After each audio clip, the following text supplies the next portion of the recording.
Not set 11। जैसे कि हम जानते हैं कि हम नॉट सेट 11 का प्रिपरेशन कर रहे हैं, तो हमने आप लोग को सब्जेक्ट वाइज बताया था कि फंडामेंटल ऑफ नर्सिंग, गायनेकोलॉजी और जितने भी सब्जेक्ट्स हैं हमारे, सबको मैं कवर करने वाली हूँ, जिसमें से मैंने सबसे पहले first of all fundamental of nursing topic subject उठाया था। ठीक है, उसमें से हमने यूनिट फर्स्ट कंप्लीट करी थी, जो कि पिछली वीडियो में पढ़ा हुआ है। अब हम आज कंप्लीट करने वाले हैं यूनिट सेकेंड, वाइटल साइन और बीएमडब्ल्यू यानी बायोमेडिकल वेस्ट। ठीक है, तो मैं ये बताना चाहती हूँ कि अभी मेरे पास बुक नहीं है, बिना बुक के मैं बुक को ऑर्डर की हुई है, इसको आने में समय है, तब तक मैंने खुद से ही ऑनलाइन चीज़ों को स्टार्ट किया हुआ। तो मैं चाह रही हूँ कि जितना भी बेसिक जो मेरी तरह है, जिनको बेसिक भी जैसे लेंदी बुक्स के टॉप जो भी उसमें अगर बेसिक चीज़ें हों तो फर्स्ट में नहीं समझ में आती हैं, इस वजह से मैं चीज़ें स्टार्ट कर रही हूँ। मैं अपनी जर्नी, मेरी एक जर्नी है जिसमें मैं बताना चाहती हूँ कि मैंने एकदम ज़ीरो लेवल से लेकर और जो भी मैं प्रिपरेशन कर रही हूँ, मुझे नहीं पता कि सक्सेस किस तरह से क्या कैसे मिलेगा कि नहीं, पर मैं जिस तरह से अपनी कोशिश कर रही हूँ, प्रिपरेशन कर रही हूँ, मैं उस चीज़ को बता रही हूँ। अभी हम सेकेंड यूनिट पे हैं, ठीक है, फंडामेंटल ऑफ नर्सिंग पे, और मैं इसमें वाइटल साइन और बीएमडब्ल्यू इसको बहुत क्लियर, मैं बहुत ज़्यादा एक बार में टॉपिक क्लियर नहीं कर सकती क्योंकि वीडियो बड़ा हो जाएगा, ऊपर से हम सारे टॉपिक को एक बार में कंप्लीट नहीं कर सकते। तो वाइटल साइन ही बहुत बड़ा है अपने में, और बीएमडब्ल्यू भी कहीं ना कहीं बहुत इंपॉर्टेंट है और ये बहुत बड़ा भी है, तो अक्सर ये पूछा जाता है। तो मैं स्टार्ट करने जा रही हूँ यूनिट सेकेंड, और यूनिट सेकेंड में मैंने लिया हुआ है वाइटल साइंस और बीएमडब्ल्यू यानी बायोमेडिकल वेस्ट। ओके, तो फर्स्ट स्टार्ट करते हैं वाइटल साइन।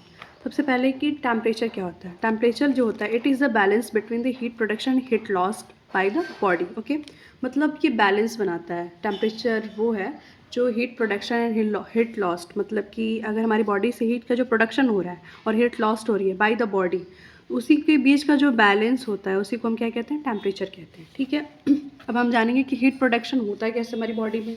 आखिर जब हीट बनेगा तभी तो वो बैलेंस में किया जाएगा ना।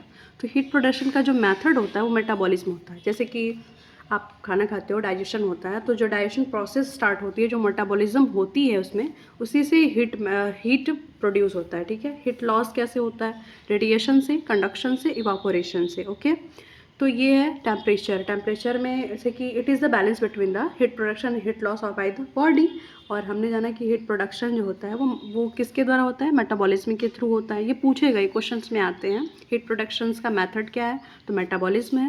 हीट लॉस क्या है, रेडिएशन, कंडक्शन है, evaporation. Okay, body temperature, body thermostat control centre, मतलब कि हमारी बॉडी में जो भी टेम्परेचर को मेंटेन करता है वो कौन सा सेंटर होता है, ठीक है, हमारे ब्रेन में, तो उसको हाइपोथैलेमस कहते हैं। हाइपोथैलेमस जो होता है हमारी हीट प्रोडक्शन हीट लॉस जो भी हो रही है, इस प्रोसेस जो होती है, तो हमारी बॉडी का जो टेम्परेचर बैलेंस यानी ही the body of the hemostat control centre, मतलब कि बॉडी को जो बैलेंस को कंट्रोल करता है वो हाइपोथैलेमस होता है, जो कि हमारे ब्रेन में होता है। ठीक है, अब हम देखें कि एज ग्रुप नॉर्मल जो कि फ़ारेनहाइट में और सेल्सियस में कितना होता है। तो जो न्यूबॉर्न बेबी होते हैं, उनके जो टेम्परेचर होती है 97.9 डिग्री सेल्सियस से लेके 90, सॉरी फ़ारेनहाइट में है ना, मैंने गलत बताया, सेल्सियस तो अभी बाद में आएगा। न्यूबॉर्न जो बेबी होता है 97.7 डिग्री फ़ारेनहाइट से लेके 99.5 डिग्री फ़ारेनहाइट तक। ओके, इन्फेंट एंड टोल्डर में, ठीक है, 98.6 डिग्री फ़ारेनहाइट होता है, और अडल्ट में देखा जाए तो 98.6 डिग्री फ़ारेनहाइट होता है। ओल्डर में देखा जाए तो 96 डिग्री फ़ारेनहाइट होता है, 96.8 डिग्री फ़ारेनहाइट होता है। और यही चीज़ हम सेल्सियस में बात करें तो चलो बताओ, न्यू बोर्न का क्या था, 97.7 डिग्री फ़ारेनहाइट में था, जो कि 99 तक भी ये जाता है। और उसके सेल्सियस में बात करें तो 96.5 डिग्री सेल्सियस है, 97.5 डिग्री सेल्सियस है। ठीक है, तो आप ये भी देख सकते हो। और फिर ये हो गया इन्फेंट ओल्डर में हो गया तो 97 डिग्री सेल्सियस, अडल्ट में 97 डिग्री सेल्सियस सेम है, और ओल्डर में आ जा रहा है 96 डिग्री सेल्सियस। अब ये चीज़ ध्यान देखो, सबसे ज़्यादा कम किस में देखने को मिल रहा है, ओल्डर में, जो बूढ़े लोग होते हैं, ठीक है, उनका टेम्परेचर जो होता है लगभग नीचे होता है, तो 96.8 डिग्री सेल्सियस 8 डिग्री फ़ारेनहाइट है। और सेल्सियस में बात की जाए तो 36 डिग्री सेल्सियस है, मतलब लगभग सेम है ना, 6 और 6 को मैच कर रहा है। तो कहीं ना कहीं देखो ओल्डर में जो होता है 90 तो सब में आ रहा है, 90, 97, 98, 99 ऐसे करके आ रहा है, 99 हो गया, यहाँ पे देखो 99 आ रहा है, 97, 98, तो 96 से स्टार्ट करना। ऐसे अगर ये आपको सीक्वेंस बताऊँ याद करने का, तो पहले बोलना 96 मान लो, तो 96 जो भी सबसे बूढ़े होंगे उनका 96.8 डिग्री फ़ारेनहाइट में और 36 डिग्री सेल्सियस में। और थोड़ा और ऊपर जाएंगे, अगर हम न्यू बॉर्न्स देखो सबसे बूढ़े और सबसे बच्चे की बात कर लेते हैं। अगर बच्चे में जाएंगे तो अब बढ़ गया, जैसे कि न्यू बॉर्न बेबी है, जस्ट थोड़ा सा न्यू बॉर्न बेबी मतलब आ गया 97.7 डिग्री सेल्सियस है और 96.5 डिग्री फ़ारेनहाइट में है। और इन्फेंट एंड टोल्डर की बात करें 98, वो सेम है। इन्फेंट, टोल्डर और अडल्ट दोनों की बात की जाए, इन्फेंट हो गया अडल्ट हो गया, इन दोनों का सेम है 98.6 डिग्री फ़ारेनहाइट, 98.6 डिग्री फ़ारेनहाइट। और सेल्सियस की बात की जाए तो 37 डिग्री सेल्सियस, ये भी एग्जैक्ट है, ठीक है। तो अगर सेल्सियस पे आप कंफ्यूज मत होना। देखो जो ओल्डर है और जो न्यू बॉर्न बेबी है उन दोनों का सेल्सियस लगभग सेम है, ठीक है। इनका पॉइंट लग के 5 हो गया, ये चीज़ तो तुम ध्यान देना होगा थोड़ा सा। तो यहाँ पे 36 डिग्री ही 36 डिग्री सेल्सियस ही है। अगर इसको हम फ़ारेनहाइट में बात करें तो ओल्डर का भी 96.8 डिग्री फ़ारेनहाइट है और 96 एक बढ़ा है। अगर न्यू बॉर्न की बात करें तो 97.7 डिग्री 7 डिग्री फ़ारेनहाइट हो गया, ठीक है। 99 तक जा सकता है। और अगर हम कॉमन साइट ऑफ मतलब बोले टेम्परेचर लेने का कि टेम्परेचर कैसे कॉमन साइट क्या होता है, तो कभी भी चाइल्ड का जो होता है वो रेक्टल से हम देखते हैं, रेक्टल टेम्परेचर लेते हैं क्योंकि ये एक्यूरेट माना जाता है। अगर आप अदरवाइज साइड से लोगे तो वो एक्यूरेट नहीं आता, बट चाइल्ड में क्या होता है रेक्टल टेम्परेचर एक्यूरेट माना जाता है। अब बाकी आप जानते हो कि कॉमन साइड तो जो भी हम मतलब अडल्ट वगैरह में या फिर ओल्डर में जितने भी लेंगे उनमें हम एक्जिला, पहले क्या होता था कि माउथ में लेते, माउथ में मरकरी का डर होता है। वैसे तो बर्ड वाले पेशेंट जो अडल्ट वाले होते हैं वो ले सकते हैं, बट जो बच्चे होते हैं तो उनको हम ओरल नहीं देते, ओरल उनका एक जब वो टेस्ट नहीं करते, टेम्परेचर नहीं लेते, उनका हम रेक्टल लेते हैं, ठीक है, जिससे उनका एक्यूरेट भी आता है। तो ये टेम्परेचर हो गया। अब देखो ये कंडीशन है, कब कौन सी कंडीशन कितनी डिग्री सेल्सियस पे जब जाएगा तो उसे हम क्या कहेंगे, ये चीज़ का थोड़ा शॉर्ट फॉर्म मैंने दिया हुआ है, ठीक है, लिखा हुआ है। हाइपोथर्मिया हम कब कहेंगे, हाइपोथर्मिया यानी हाइपो इन द सेंस कम होना। हमेशा हमने ये नर्सिंग फील्ड में अपनी मीनिंग पढ़ते आए हैं कि हाइपो मीन्स कम होना और हाइपर मतलब क्या होता है ज़्यादा होना। तो जैसे कि हाइपोथर्मिया लिखा है, ठीक है, हाइपोथर्मिया 95 डिग्री फ़ारेनहाइट को हम हाइपोथर्मिया कहते हैं। और सेल्सियस की बात की जाए तो 35 डिग्री सेल्सियस होगा, जिसमें बॉडी ठंडी पड़ती है, तो बॉडी इसमें क्या होती है कोल्ड रहती है। फिर अगर नॉर्मल तो मान लो टेम्परेचर जो है 98.6 डिग्री फ़ारेनहाइट है, तो नॉर्मल है। अगर इतना आ रहा है किसी पेशेंट का तो ये नॉर्मल कंडीशन है। 37 डिग्री सेल्सियस तो भी नॉर्मल है, ये यही इसका नॉर्मल एग्जैक्ट वो है कि हाँ ये इतना आया तो ये नॉर्मल होता है। अगर लो पैरिक्सिया की बात करें, अब देखो यहाँ पे थर्मल बोला है यानी उनके टेम्परेचर को दिखा है, बट अब पैरिक्सिया इनको है, पैरिक्सिया मतलब इनको बुखार हो चुका है। अब इनको हम ये देखना है कि लो है कि मॉडरेट है या फिर हाई है, ठीक है, इसमें आएगा पैरिक्सिया है मतलब कि उनको फीवर ऑनस्टेट स्टार्ट हो चुका है, जो कि ज़्यादा है या फिर कम है या फिर बहुत कम है ऐसा। तो ये जब पैरिक्सिया वर्ड आ गया इसमें तो इसका मतलब उनको फीवर तो ऑलरेडी है, बट इसमें हमें देखना है कि लो कब कहेंगे, मॉडरेट कब कहेंगे और हाई कब कहेंगे। तो लो पैरिक्सिया देखो, सबसे पहले हम हाई की बात करते हैं। हाई जब होगा तो 103 जो है, ठीक है, 105 तक का मतलब 103 और 105 के जो बीच का जो रेशियो आएगा, अगर इतना उनका टेम्परेचर लेते हैं किससे, एक्जिला से, कि अडल्ट हैं या फिर में भी हो सकता है, चाइल्ड भी होगा। तो अगर हम इसके टेम्परेचर ले रहे हैं तो अगर 103 डिग्री सेल्सियस 3 डिग्री फ़ारेनहाइट से 105 डिग्री फ़ारेनहाइट तक अगर आता है टेम्परेचर आ रहा है इनका, तो हम इनको बोलेंगे कि हाई पैरिक्सिया यानी इनको फीवर है, जिसमें क्या होगा। और सेल्सियस में कितना आएगा तो 39 पॉइंट्स लेके 4 डिग्री सेल्सियस तक आएगा, ठीक है, 4.5 डिग्री सेल्सियस तक आएगा, ठीक है। अगर मॉडरेट पैरिक्सिया का है यानी इनको फीवर तो है बट वो हाई ग्रेड में है कि लो ग्रेड में या मॉडरेट फीवर है, तो ये चीज़ को समझने के लिए मैंने ये बनाया हुआ है कि अगर इतना आया तो इसको मॉडरेट कहते हैं, इतना आया तो इसको हाई कहते हैं। तो यहाँ जो मैंने पढ़ा हाई पैरिक्सिया यानी 103 से लेकर 105 के ऑफ डिग्री फ़ारेनहाइट जब आता है तो आप इसको क्या बोलोगे, हाई पैरिक्सिया। और मॉडरेट पैरिक्सिया तब होगा जब 100 और 103 डिग्री फ़ारेनहाइट यानी इन दोनों के बीच का जो रेशियो होगा 100 100 से ऊपर और 103 से बीच का जो होगा, या फिर 101 हो सकता है, 102 भी हो सकता है। तो 100 और 103 के बीच का जो रेशियो होता है वो मॉडरेट पैरेक्सिया कहलाता है, ठीक है। लो पैरेक्सिया क्या होता है, 99 डिग्री फ़ारेनहाइट से लेकर 100 डिग्री फ़ारेनहाइट के बीच में। अगर किसी पेशेंट का 99 पॉइंट से लेकर 100 डिग्री फ़ारेनहाइट टेम्परेचर लेने पे आ रहा है तो क्या कहलाएगा, ये लो पैरेक्सिया है। मतलब फीवर तो है बट लो है, उतना उतना है, नॉर्मल है, ठीक है। अगर हाइपोपैरेक्सिया 100, अब हम बात करते हैं हाइपोपैरेक्सिया, यानी लो पैरेक्सिया से भी बहुत मतलब लो पैरेक्सिया और ये मॉडरेट पैरेक्सिया के बीच का जो रेशियो आता है 105, ठीक है। तो ये हाइपर पैरेक्सिया होता है, मतलब बहुत ज़्यादा, ठीक है। मैंने गलती कर दी, यहाँ पे हाइपर होना चाहिए, ठीक है। तो ये हाइपर पैरेक्सिया है, जो कि ये इमरजेंसी है साइन है, ठीक है। ये हाइपर है,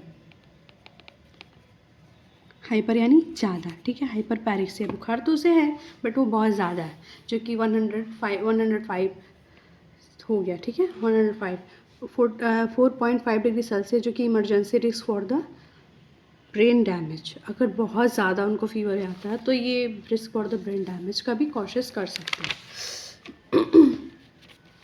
अभी ख़त्म नहीं हुआ टेम्परेचर, अभी थोड़ा है, अभी इसको देख लेते हैं, ठीक है। अब हम देखेंगे कि अफ्राइल कंडीशन क्या होता है। अफ्राइल कंडीशन का मतलब होता है कि अफेब्राइल कंडीशन का मतलब होता है कि बुखार ना होना। ये पूछता है, ये ट्रिक आता है। जैसे कि मैंने कहा कि अफ्राइल कंडीशन, ठीक है। अफ्राइल कंडीशन का मतलब होता है बुखार का ना होना। मैं एक ट्रिक है जो बता रही हूँ, मतलब जो दिया हुआ है तो पूछ लेगा which are the condition is मतलब अफ्राइल, what is the condition of अफ्राइल कंडीशन, ओके। तो क्या कंडीशन होता है, जैसे कि उसमें टेम्परेचर दे देगा अलग अलग, मतलब तो आपको कन्फ्यूज़ नहीं होना है। अफ्राइल का मतलब होता है, अफ्राइल कंडीशन का मतलब होता है कि फ़ीवर है ही नहीं, ना ही कोई हाइपर ना हाइपो, कोई कंडीशन नहीं है इसमें, फ़ीवर ही नहीं है, नो। तो इसको हम बोलते हैं फेब्राइल कंडीशन, ओके। नेक्स्ट होता है फेस्टिजियम, ठीक है। फेस्टिजियम कंडीशन जो होता है, इसमें क्या होता है, जो फीवर होता है हमारा वो पीक लेवल पे होता है, मतलब कि इसमें ये है, ठीक है। लैसिस, अब टिप्स हैं जो थोड़े बहुत समझ लो तो मैं एग्ज़ाम में बहुत हेल्प मिलेगा। लैसिस का मतलब होता है जिगजैग मैनर, यानी फीवर जो है अप डाउन हो रहा है, जिगजैग मैनर है। मतलब जिगजैग मैनर समझते हो, ऐसे करके ऐसे ऐसे जो ऐसे बनता है, ठीक है। तो जिगजैग मैनर कहते हैं इसको, मतलब यानी ये कंडीशन, यानी फीवर जा रहा है फिर डाउन हो रहा है, फिर जा रहा है मतलब ऊपर हो रहा है फिर डाउन हो रहा है। मतलब इसमें कोई फिक्स नहीं है कि फ़ीवर का जो टेम्परेचर है, जो वैल्यू कितना मतलब जा रहा है, फिर कभी बहुत ज़्यादा मतलब 100 तक जा रहा है, 103 105 जब भी मेज़र कर रहे हो, मेडिसिन दे रहे हो तो डाउन हो जा रहा है, फिर बढ़ रहा है। तो ये कंडीशन लैसिस होता है, जिसको जिगजैग मैनर फीवर डाउन कहते हैं, ठीक है। फीवर डाउन, अप डाउन होना। तो अब देखो, मतलब धीरे धीरे डाउन होना, मतलब एक होता है ना कि फीवर द मेडिसिन दिया और तुरंत उसका फीवर एकदम सडनली ख़त्म हो गया, मतलब लगेगा कि फ़ीवर है ही नहीं।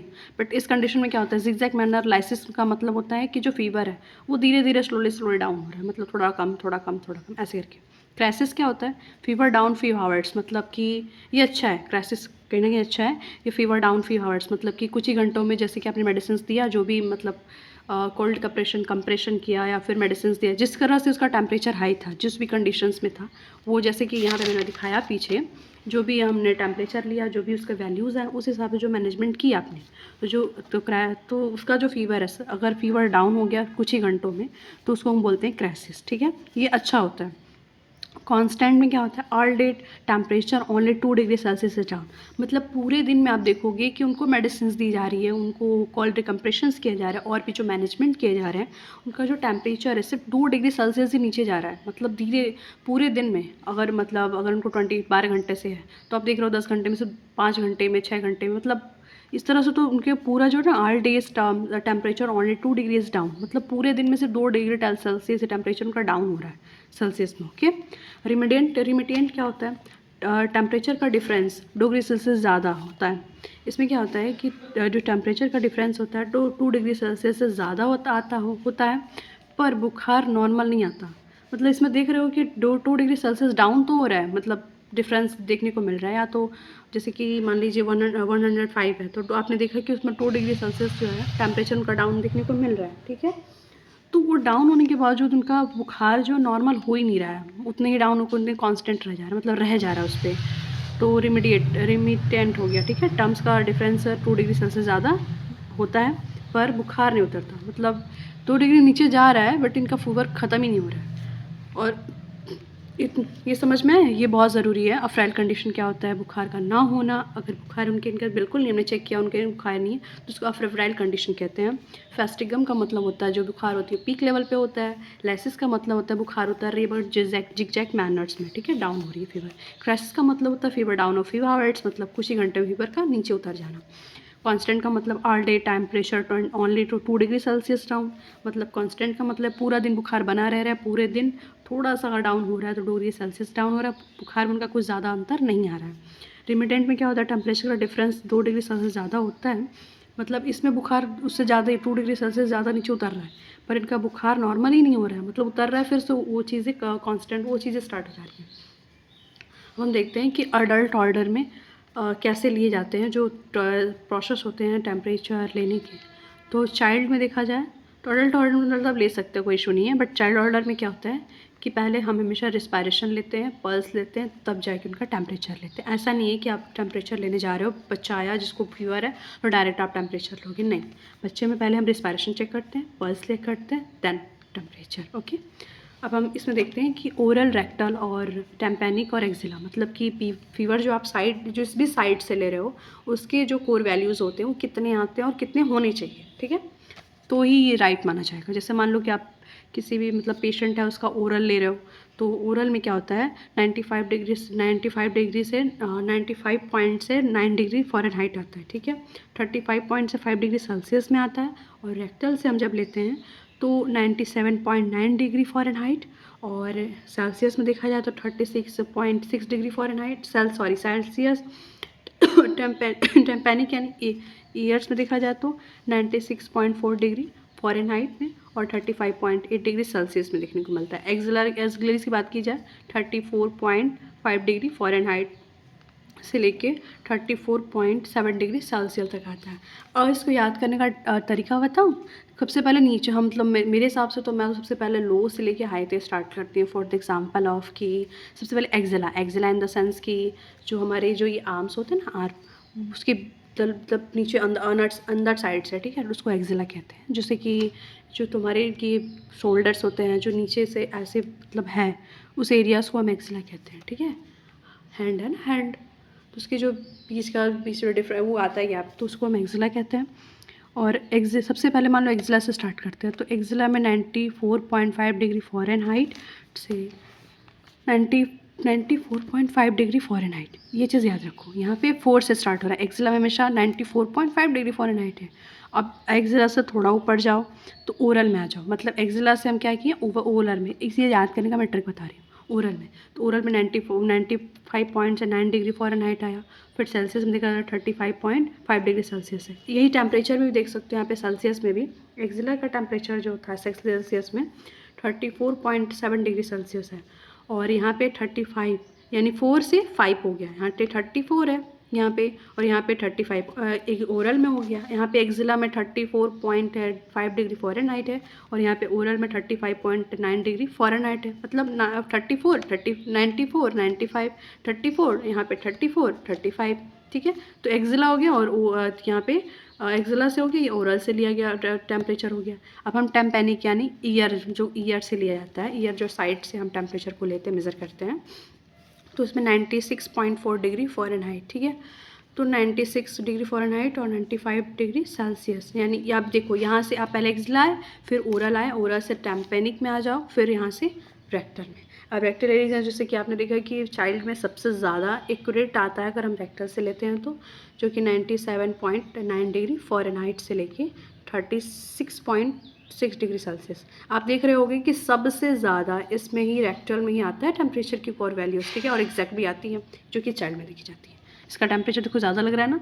पहले आपने देखा कि एक्जिला में 94 आया, फिर क्या बोलते हैं ओरल में 95 आया, फिर टेम्पेनिक मेम्ब्रेन में मेम्ब्रेन नहीं, टेम्पेनिक जो कि ईयर में 96 आया, और रेक्टम में 97 आया, 97 डिग्री सेल्सियस। नोट्स, एक बहुत इंपॉर्टेंट बात है मैं बता रही हूँ मतलब इंपॉर्टेंट टॉपिक नोट्स है, मान लीजिए कि मॉर्निंग 4 बजे से लेकर 4 AM से 6 PM यहाँ मॉर्निंग मॉर्निंग के 4 AM से लेके 6 PM के जो सबसे ज़्यादा लोवेस्ट होता है टेम्परेचर, क्योंकि यहाँ पे जो मेटाबॉलिज़्म होता है वो स्लो होता है, मतलब सुबह के 4 बजे से लेके और सुबह के 6 बजे तक, यहाँ पे AM है, ठीक है। सुबह के 6 बजे तक, मतलब सुबह अगर आप मॉर्निंग में 4 बजे उठ रहे हो, 4 बजे से लेके 6 बजे के बीच में, इन कंडीशन में सबसे लोवेस्ट यानी बहुत ज़्यादा इसमें मतलब कि लोवेस्ट होता है। अगर आप इसमें टेम्परेचर लोगे तो लो ही आएगा, ऐसा नहीं है कि पेशेंट को बुखार होगा भी ना तो इसमें टेम्परेचर नॉर्मल आएगा आपको दिखेगा। तो आपको ये याद रखना होगा कि 4 बजे से लेकर 6 बजे तक का पेशेंट का टेम्परेचर मेज़र करते हैं तो उसमें लोवेस्ट आता है, क्योंकि इसमें टेम्परेचर जो होता है लो आता है। क्यों? क्योंकि इसमें मेटाबॉलिज्म जो होता है वो स्लो होता है। तो मेटाबॉलिज्म स्लो होने की वजह से 4 बजे से और 6 बजे के बीच में अगर टेम्परेचर लेते हो तो लोवेस्ट आता है, कम आता है, ठीक है। इवनिंग में अगर ले रहे हो, मतलब कि इवनिंग यानी आफ्टर इवनिंग या आफ्टरनून में लेते हो, यानी 4 बजे आफ्टरनून की बात की जाए तो अगर शाम के 4 इवनिंग की वजह से, ठीक है। क्या होता है कि शाम के 4 बजे से लेकर 6 बजे PM यानी 4 PM से 6 PM से मतलब हाईएस्ट होता है। क्यों? क्योंकि अब जब आप मील्स लेते हो, अपने कुछ मतलब लंच लेते हो, मील्स लेते हो, कुछ खाते पीते हो, तो जिसमें उसकी वजह से आपका मेटाबॉलिज्म जो या फिर कुछ फिजिकल एक्टिविटी, चलना फिरना या फिर अप डाउन करना, इधर उधर घूमते फिरते हो, चलते फिरते हो, अप डाउन करते हो, तो उस वजह से जो उससे आपकी बॉडी में फिजिकल एक्टिविटी होती है और डाइट की वजह से, और हो सकता है मे बी कि आपकी अगर आपका कोई स्ट्रेसफुल वर्क है तो उसकी वजह से भी आपका अगर टेम्परेचर हम शाम के 4 बजे से लेकर 6 बजे के बीच में मेज़र करते हैं तो उस वक्त ये टेम्परेचर हाई आएगा। अगर सबसे कम की बात की जाए तो 4 से 6 बजे के सुबह मॉर्निंग में कम आएगा, लोवेस्ट होगा, और शाम के 4 बजे से लेकर 6 बजे के बीच में टेम्परेचर जो होगा वो हाई आएगा, क्योंकि हाईएस्ट एक्टिविटी, और रीज़न इसका ये एक्टिविटी की वजह से डाइट लोगे, लंच लेगे तो उसका मेटाबॉलिज्म भी होगा, ज़्यादा होगा, फिर डाइट भी इसमें इंक्लूड है इसलिए, और स्ट्रेस मतलब कि स्ट्रेस लेने की वजह से भी ये होगा, ठीक है।